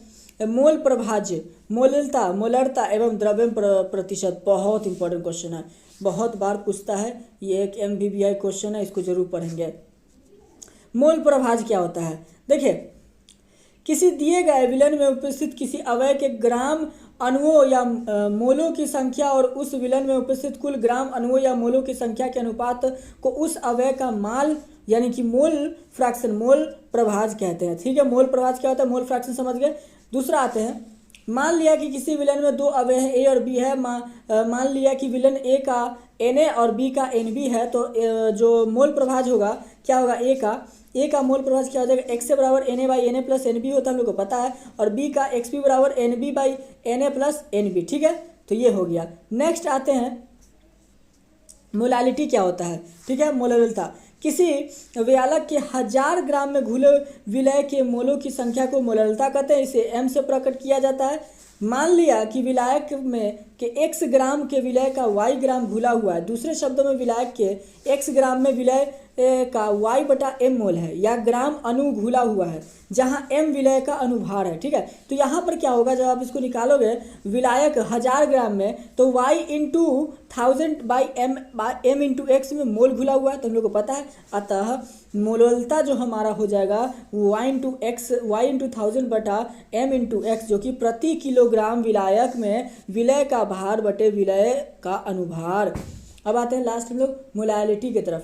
क्या, मोलालिटी की तरफ। तो कहता है 1 लीटर विलयन में घुले, ध्यान से, 1 लीटर विलयन में घुले हुए विलय के मोलों या ग्राम अणुओं की संख्या को मोलरता कहते हैं। उसे m से प्रकट किया जाता है। ठीक है, तो मोलरता का यहाँ पर आप देख सकते हो, प्रति लीटर विलयन में विलय की मात्रा, विलय का अनुभार। अब आते हैं लास्ट, प्रतिशत, मास परसेंटेज। किसी विलयन में किसी अवयव का मात्रक प्रतिशत उसकी वह मात्रा है जो 100 ग्राम विलयन में उपस्थित रहता है। मान लिया कि किसी विलयन में अवयव ए का वेट जो है WA है और अवयव बी का WB मात्रक उपस्थित है। दोनों को पता है ए का मात्रक हो जाएगा WA by WA plus WB into 100, क्योंकि परसेंटेज निकालना है तो 100 से इसको मल्टीप्लाई कर दीजिए। तो यही थे हमारे तीनों मास परसेंटेज, मोलारिटी और जो लास्ट था हमारा मोल फ्रैक्शन। और यकीन करो ये जो 40 के 40 क्वेश्चन है ना, काफ़ी इंपॉर्टेंट क्वेश्चन में से एक थे। बिहार बोर्ड में ये सारे के सारे हिट लिस्टेड क्वेश्चन है और बहुत बार ये क्वेश्चन पूछते हैं। तो आशा करते हैं कि आपको जो 1 से लेकर 40 तक के क्वेश्चन बताए गए उसमें वो कोई डाउट ना हो, कोई डाउट रह गया हो तो कमेंट करके पूछ लीजिएगा। अगले वीडियो में मिलते हैं आपसे। आशा करते हैं वीडियो पसंद आएगा। प्यारे दोस्तों, आप लोग का जो फिजिक्स और केमिस्ट्री का क्लास था वो खत्म होता है यहाँ पर। अब हम लोग चलने वाले बायोलॉजी की तरफ, जो कि इसके भी मोस्ट इंपॉर्टेंट 46 क्वेश्चन को ऐसे डिस्कस करेंगे। तो चलिए वीडियो में ऐसे पूरा बने रहिए और इसको भी खत्म करके अपने एग्जाम की तैयारी को स्टार्ट रखिएगा। पहला क्वेश्चन जो आपके स्क्रीन पर है वो क्या कहता है? पहला क्वेश्चन कहता है what is biotic component of ecosystem. What is biotic component of ecosystem. आपसे पहला क्वेश्चन पूछ रहा है कि बायोटिक कंपोनेंट इकोसिस्टम का क्या होता है। ठीक है, तो चलिए आंसर आपके स्क्रीन पर है। वीडियो को पूरा देखिएगा तभी आपको ऐसे समझ में आएगा। वीडियो को पूरा देखिएगा। तो कहता है answer biotic component of ecosystem is, तो प्रोड्यूसर, कंज्यूमर, डिकम्पोजर, यही 3 चीज होता है बायोटिक कंपोनेंट ऑफ आपका इकोसिस्टम। ठीक है, आप इसको बायोटिक बेसिक जो आपको बोलना बोल सकते हो। क्वेश्चन 2 की तरफ आते हैं मेरे प्यारे दोस्तों। कहता है what are the testes of human male considered extra abdominal. कौन कौन से टेस्टीज हैं जो कि ह्यूमन मेल में एक्स्ट्रा एब्डोमिनल आपको कंटेंट करते हैं, कौन कौन से? तो देखिए, human testes lie in scrotum outside the body cavity. ठीक है, जो स्कोट्रम होता है बॉडी कैविटी के, वो आपके आउटसाइड पाया जाता है। नेक्स्ट क्वेश्चन नंबर 3 आइए। कहता क्या है आपके स्क्रीन पर, देखिएगा ध्यान से। Define ovulation. क्या बोला? Define ovulation. On which day it occur a menstrual cycle. एक इंपॉर्टेंट क्वेश्चन है, आपको ओव्यूलेशन को आपको डिफाइन करना है और कौन से डे में ये ऑकर होता है मेंस्ट्रुअल साइकिल के। ठीक है, चलिए।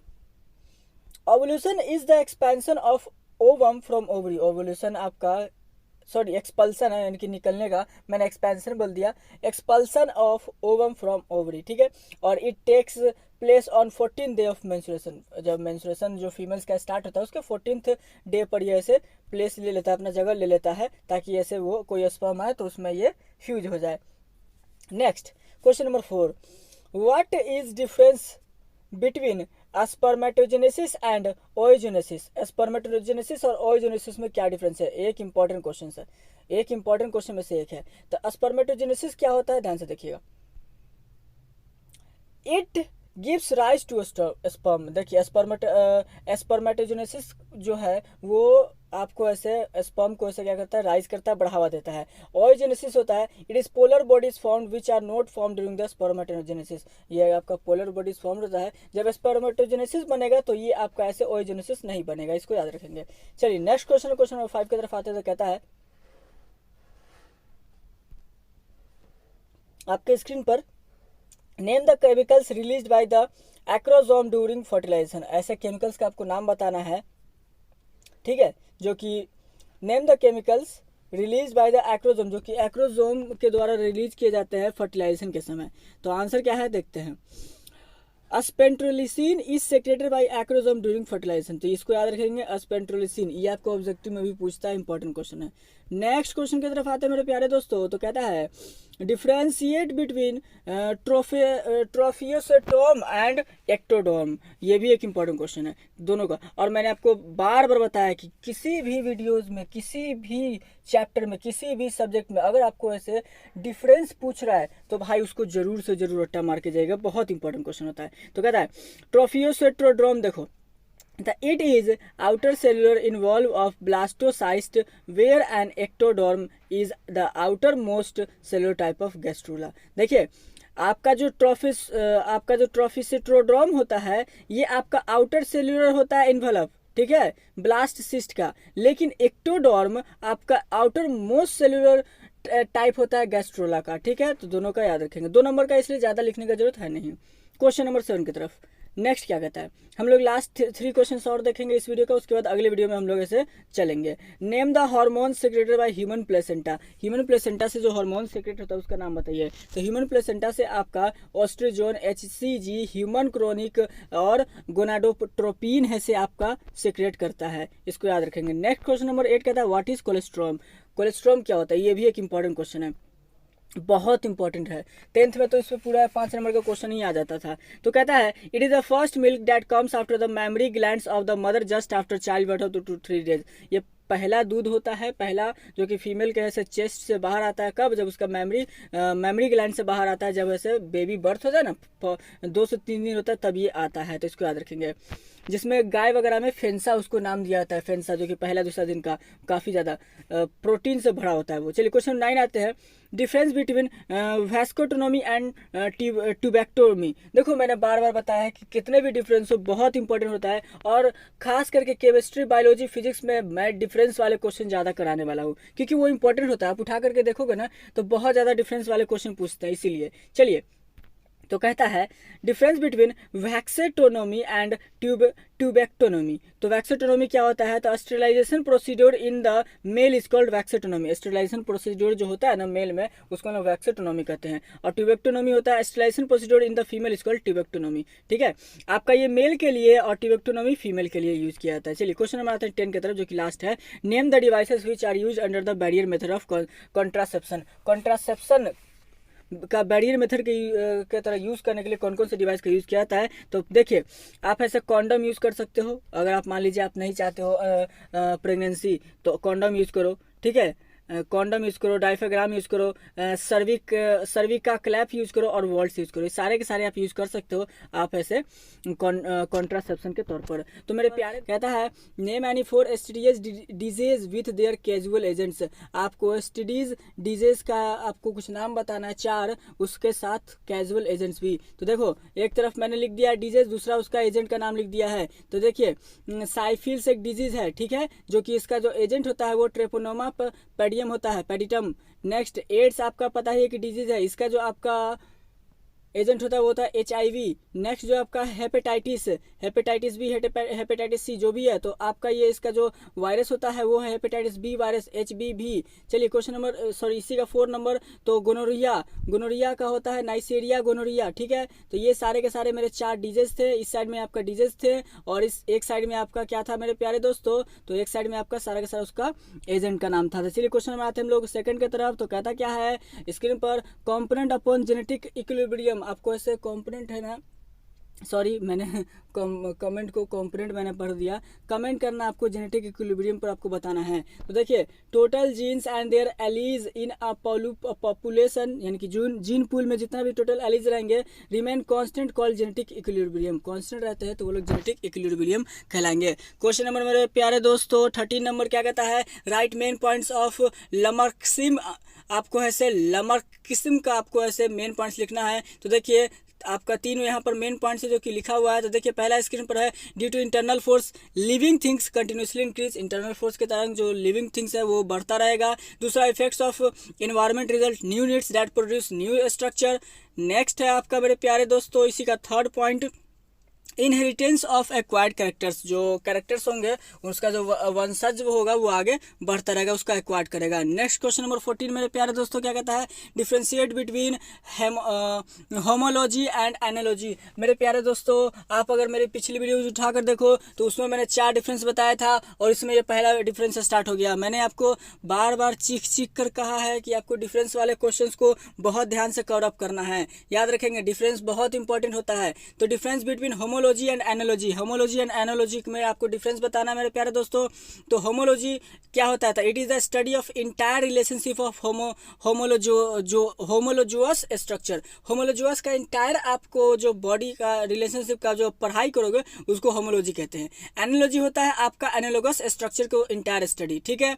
चलिए आते हैं क्वेश्चन 15 की तरफ, नेम 4 लिविंग फॉसिल्स। आपको 4 जिंदे फॉसिल्स का नाम लिखना है। तो लिमिनस आपका जिंदा फॉसिल में से एक है, लिमुलस, फिर है लेटिमेरिया, फिर है गिंकोगो बिलोबा, फिर साइकस। ये चारों आपके जिंदा फॉसिल्स में से हैं मेरे प्यारे दोस्तों। क्वेश्चन नंबर 16 क्या कहता है, नेम 2 फीचर्स ऑफ एस्ट्रोलोपिथियकस।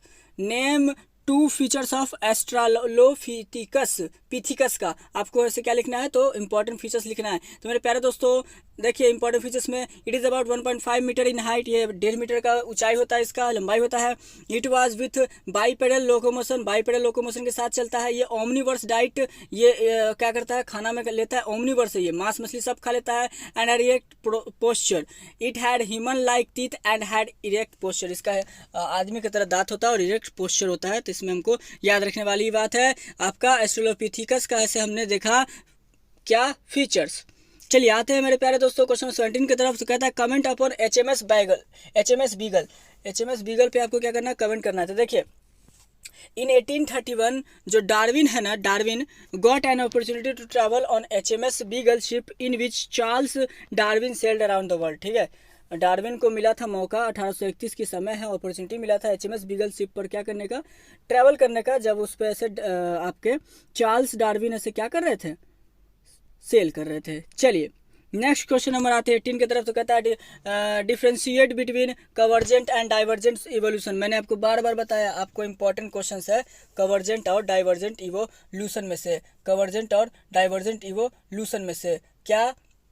तो चलिए कहता है डाइवर्जेंट इवोल्यूशन क्या होता है, तो development of differentiate functional structure from a common form. देखिए डेवलपमेंट हम लोग कैसा है, तो डिफरेंट फंक्शनल स्ट्रक्चर जो कि कॉमन फॉर्म में से निकलेगा, तो वो हम लोग का कहलाएगा डाइवर्जेंट इवोल्यूशन। नेक्स्ट है कन्वर्जेंट इवोल्यूशन, क्या कहता है, ध्यान से देखिएगा, development of similar adaptive functional structure in unrelated group of organism. याद रहेंगे। चलिए आते हैं क्वेश्चन नंबर हम लोग मेरे प्यारे दोस्तों 19 की तरफ। तो क्या कहता है mention two evidences of organic evolution. आपको दो आपको ऐसे एविडेंस लिखने हैं ऑर्गेनिक इवोल्यूशन के। तो कहता है the evidence of organic evolution comes from the study of homology and analogy of organs and palaeontology. ठीक है, चलिए क्वेश्चन आते हैं 20 की तरफ मेरे प्यारे दोस्तों। तो 20 नंबर क्या कहता है, ध्यान से देखिएगा, what is responsible for sex determination in cheek sperm और ovum.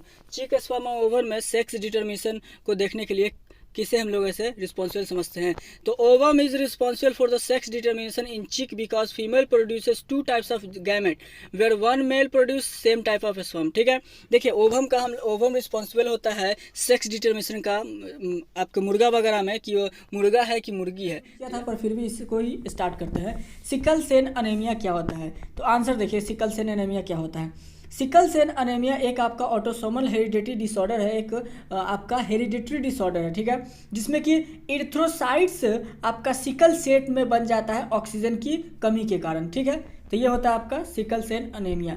Next question number 22, what is bioinformatics. एक इंपॉर्टेंट क्वेश्चन है, एक इंपॉर्टेंट क्वेश्चन आपके बायोलॉजी के 12th में, जो भी बिहार बोर्ड के स्टूडेंट एग्जाम देंगे। ठीक है, तो हंसते खेलते पढ़ते रहिए। आज है आपका जून 17, तो आपके पास अभी बहुत समय है, पढ़ते चलिए।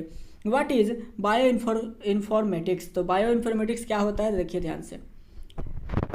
देखिए जो बार बार जो फॉर्मेट जो चेंज होता है ना, ये मोबाइल है, पीसी वगैरह से तो है नहीं, तो दिक्कत होता है, इसके लिए माफ़ी चाहेंगे, दिक्कत होता है तो माफ़ कीजिएगा थोड़ा सा, बस थोड़ा कंटेंट पे पढ़ाई पे ध्यान दे लीजिएगा, और क्या कह सकते हैं। चलिए कहता है बायो इन्फॉर्मेटिक्स क्या होता है, तो ये एक साइंस है, ऐसा विज्ञान जो कि आपका development and application of computer hardware and software to analysis the hardware and software to analysis. देखिए ये आपका जो बायो इन्फॉर्मेटिक्स है, ये एक तरह का साइंस है, विज्ञान है, जो कि डेवलपमेंट पे, कंप्यूटर के डेवलपमेंट और एप्लीकेशन पे, उसके सॉफ्टवेयर और हार्डवेयर के एनालिसिस, उसके कैसे वो काम करता है, उसको कैसे वो डेवलप करेगा, कैसे उस पर काम करेगा, कैसा उसका फंक्शन होगा, उस चीज़ों को ये बायो इन्फॉर्मेटिक्स कहते हैं। इन्फॉर्मेशन का मतलब ही होता है सारा चीज़ आपको कंप्यूटर से रिलेटेड, तो उसमें बायो लगाया तो हमको पता चला बायो इन्फॉर्मेटिक्स। चलिए आते हैं क्वेश्चन नंबर 23 की तरफ। व्हाट इज रेपिटेटिव डीएनए या फिर व्हाट इज डीएनए रेपिटेटिव। एक इंपॉर्टेंट क्वेश्चन है, एक आपका वीवीआई क्वेश्चन है, आपका ये वीवीआई क्वेश्चन है। तो कहता है डीएनए रेपिटेटिव क्या होता है, तो it is the DNA having multiple copies of identical sequence of nitrogen base.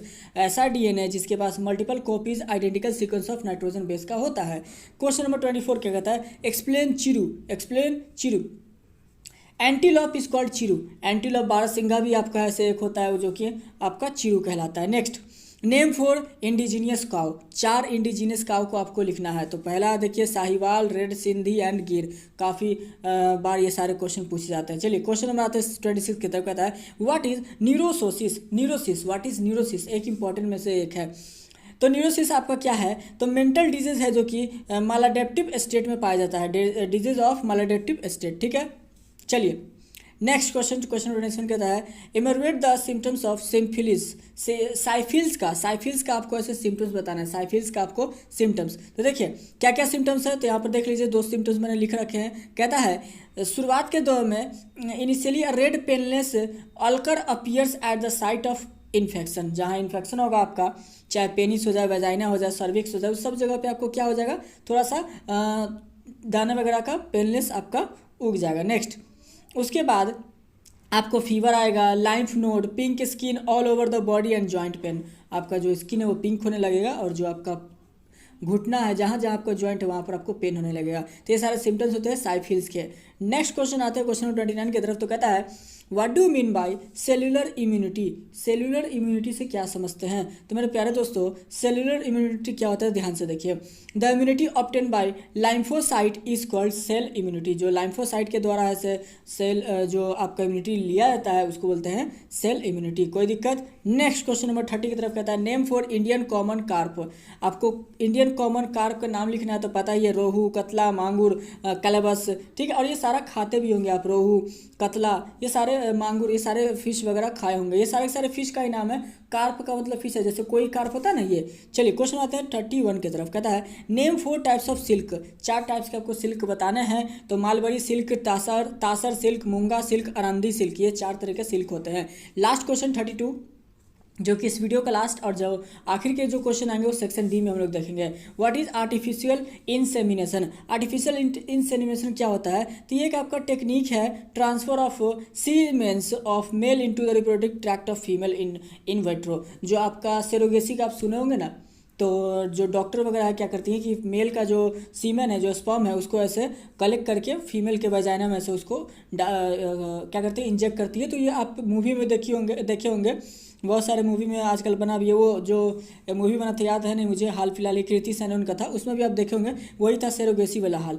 तो ये आपका इंसेमिनेशन कहलाता है, आर्टिफिशियल इंसेमिनेशन। तो आशा करते हैं कि ये जो 32 को 4 टाइप्स ऑफ सिल्क, 4 सिल्क के नाम बताइए। तो देखिए मलबरी सिल्क, तसार सिल्क, मूंगा सिल्क, अरंडी सिल्क, ये सबके सब सिल्कों के नाम आपने सुने होंगे। चलिए क्वेश्चन 32 कहता है व्हाट इज आर्टिफिशियल इंसेमिनेशन। देखिए आर्टिफिशियल इंसेमिनेशन एक ऐसा टेक्निक है, साइंस का एक ऐसा टेक्निक है जिसमें कि मेल का जो स्पर्म होता है ना, मेल का जो स्पर्म होता है इसको फीमेल के वजाइना में फीमेल के वजाइना में इंजेक्ट किया जाता है। तो साइंटिस्ट यानी कि डॉक्टर लोग इसको ऐसे करते हैं। अब नेचुरल क्या होता है कि आपका ऐसे मेल और फीमेल जब ऐसे कॉन्टैक्ट में आते हैं तब जाकर के ये काम होता है, लेकिन डॉक्टर लोग जो इसको काम करते हैं, जो कि आप ऐसे सेरोगेसी के नाम सुने होंगे, तो ये उसमें काम आता है, आपका टेक्निक है। ठीक है, तो देखिए इसी चीज़ को यहाँ क्या लिखा हुआ, it is a technique of transfer siemens of male into the reproductive tract of female, जो कि मैंने आपको बता दिया। चलिए question 33 what is in breeding. In breeding क्या है, ये भी एक महत्व क्वेश्चन रखता है, एक महत्वपूर्ण क्वेश्चन है। तो it is the process of reproduction among similar animals of species for obtaining pure line. देखिए इन ब्रीडिंग वैसा प्रोसेस है जिसमें कि रिप्रोडक्शन हम लोग कराते हैं तो सिमिलर एनिमल्स में, जैसे सिमिलर एनिमल्स में क्या, अब अगर हमको अच्छा बेबी चाहिए तो काव से ही कराएंगे ना, काव को जो उसका मेल काव होगा उससे करवाएंगे। ऐसा तो नहीं कि काव को हॉर्स से करा सकते हैं ब्रीडिंग, तो ऐसा तो नहीं करा सकते। तो यही चीज़ आपको बताया गया कि सिमिलर के साथ ऐसे आप काम करेंगे तो आपका कहलाएगा इन ब्रीडिंग। चलिए क्वेश्चन 34 की तरफ। What birds are use for poultry farming. कौन से बर्ड्स को यूज़ किया जाता है पोल्ट्री फार्मिंग के लिए। तो देखिए चिकन, मुर्गी का आपको ऐसे पोल्ट्री फार्मिंग में यूज़ होता है, टर्कीज होता है, डक्स होता है, गीज स्वान्स होता है, ठीक है, उसके बाद फॉल्स होता है, उसके बाद पिजन्स होता है। ये सारे के सारे आपके पोल्ट्री फार्मिंग में यूज़ किए जाने वाले बर्ड्स हैं। क्वेश्चन 35 की तरफ कहता है नेम फॉर कार्सिनोजेंस। 4 कार्सिनोजेंस का आपको नाम लिखना है। तो देखिए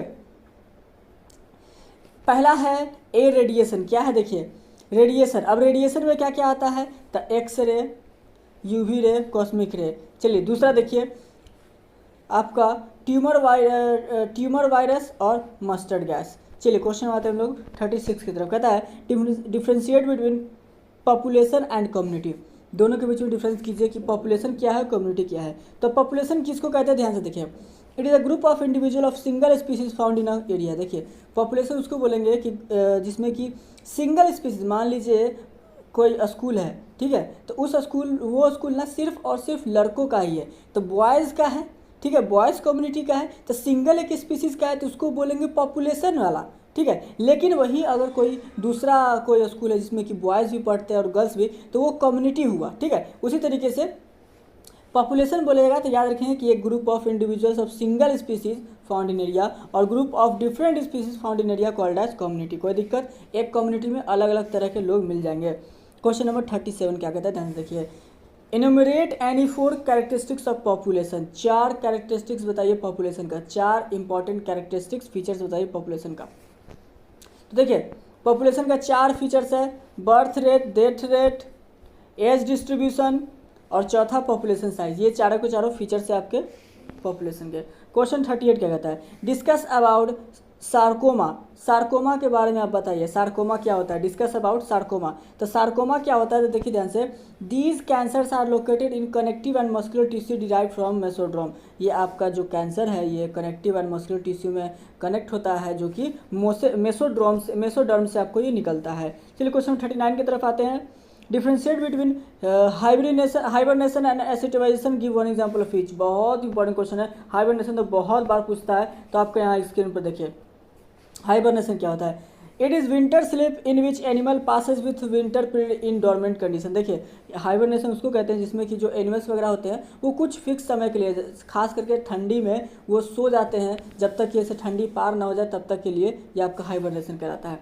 नेक्स्ट एस्टिवेशन क्या होता है, तो ये आपका समर स्लीप होता है, जो गर्मियों में सो जाते हैं उसको एस्टिवेशन कहते हैं। चलिए क्या है, ध्यान से देखिएगा और समझिएगा। कहता है मेरे प्यारे दोस्तों, mention any 2 adaptation found in organism of desert. 2 आप ऐसे एडेप्टेशन बताइए जो कि जो डेजर्ट में जो भी ऑर्गेनिज्म पाए जाते हैं उसमें ये मिलता है। तो पहला 2 चीज़ मैंने आपको बताया था क्या, क्योंकि ये क्वेश्चन मैंने पहले भी आपको करा चुका है। तो देखो डेजर्ट में तो बहुत ज़्यादा ऐसे गर्मी होता है, तो वहाँ पर पानी के कमी से बचने के लिए लोग ऐसे अपना मतलब वहाँ खास करके जो प्लांट्स है वो कोनिकल और स्पाइंस, स्पाइंस मतलब कौन होता है ना, स्पाइंस कांटेदार वहाँ के पेड़ पौधे ऐसे अपने आप को डेवलप कर रहे हैं ताकि उनका जो रेस्पिरेशन, उनका जो पानी का जो लॉस है वो कम हो। तो देखो कहता है devices develop to reduce water loss. ऐसा डिवाइस वहाँ पर यूज़ कर रहे हैं जिससे कि कम वाटर लॉस हो, so that leaves modified into spines. इसीलिए वो लोग वहाँ पर स्पाइंस की तरह बनते हैं। स्टीम बिकम्स सक्लेंट, ठीक है, कम से कम वहाँ का पानी वो रिलीज़ करें। दूसरा पॉइंट, वहाँ पर वो लोग जो है C4 फोटोसिंथेसिस मैकेनिज्म डेवलप कर चुके हैं जिससे कि उन्हें कम पानी में अपना खाना बनाने में आसानी हो, ठीक है। चलिए question number 41, construct grazing food chain. Construct करना आपको ग्रेजिंग फूड चेन। तो देखिए grasshopper, frog, snake, hawk हो गया, ये आपका बन चुका। 42 देखिएगा। अब ये कैसे, तो ग्रास को खाने वाला ग्रास हॉपर को खाने वाला फ्रॉग को खाने वाला स्नेक को खाने वाला हॉक मतलब ईगल आप उसको बोल सकते हो। Question number 42, distinguish between primary and secondary productivity. बता दूं ये डिफरेंस बहुत इंपॉर्टेंट क्वेश्चन है, इसको बहुत ज़रूरी है, इसको आप याद करके जाना। प्राइमरी प्रोडक्टिविटी देखिए ध्यान से आप देखिएगा। Rate of synthesis of organic matter bye producer. Primary उसको कहते हैं जो कि जो भी रेट ऑफ सिंथेसिस है वो प्रोड्यूसर के द्वारा किया जाए, और दूसरा सेकेंडरी होता है rate of synthesis by organic matter by consumer. जो कंज्यूमर के द्वारा होता है वो आपका सेकेंडरी प्रोडक्टिविटी कहलाता है। चलिए क्वेश्चन में देखते हैं 43 क्या कहता है, constant pyramid of number grassland ecosystem. आपको पिरामिड है ग्रासलैंड का इकोसिस्टम। तो कहता है देखिए pyramid of number of grassland ecosystem. तो यहाँ पर हमारा ये सन हो गया, ये सन हो गया, ये CT कंज्यूमर यानी कि टॉप पे, यानी कि C1 उसका बोल सकते हो, C2 आपका कंज्यूमर 2, ठीक है, C1 कंज्यूमर 1 और P जो कि प्रोड्यूसर। तो ये पिरामिड बन गया इकोसिस्टम का। सबसे नीचे से आपका प्रोड्यूसर और सबसे ऊपर जो कंज्यूम करेगा वो, ठीक है। चलिए जो कि ये सबको कंज्यूम कर सकता है, तो इसको ओमनीवोरस भी आप कह सकते हैं। क्वेश्चन नंबर 44 क्या कहता है, आप अपने स्क्रीन पर देखिए। कहता है distinguish between primary succession and secondary succession. ये भी एक इंपॉर्टेंट क्वेश्चन है।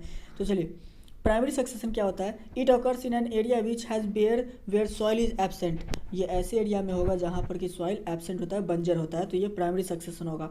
दूसरा it occurs in an area which have developed recently where soil is present on substratum. ठीक है, चलिए क्वेश्चन नंबर आते हैं हम लोग अब नेक्स्ट क्वेश्चन 45 की तरफ। कहता है describe 2 factors for loss of biodiversity. 2 factor बताइए बायोडाइवर्सिटी के लॉस का, बायोडाइवर्सिटी के लॉस का। तो 2 फैक्टर बताना है। तो देखिए बायोडाइवर्सिटी के लॉस का 2 बहुत इंपॉर्टेंट फैक्टर है, हैबिट फ्रेगमेंटेशन और loss, over exploitation of biodiversity. ठीक है, चलिए क्वेश्चन में देखते हैं हम लोग 46। What is red data book. Red data book क्या होता है, एक इंपॉर्टेंट क्वेश्चन आपके बोर्ड एग्जाम्स के लिए। तो रेड डाटा बुक आपका एक कैटलॉग है at taxa facing risk of extinction. ठीक है, चलिए क्वेश्चन नंबर 47 लास्ट है हमारे इस क्वेश्चन का। कहता क्या है डिफ्रेंशिएट बिटवीन द फ्लोइंग, कुछ के बीचों में डिफरेंस। और ये सारे के सारे डिफरेंस बहुत इंपॉर्टेंट क्वेश्चन में से एक है। पहला डिफरेंस आपसे बोल रहा है असेक्सुअल एंड सेक्सुअल रिप्रोडक्शन के बीच में डिफरेंस। तो चलिए यहाँ पर देखते हैं डिफरेंस असेक्सुअल रिप्रोडक्शन और सेक्सुअल रिप्रोडक्शन में डिफरेंस।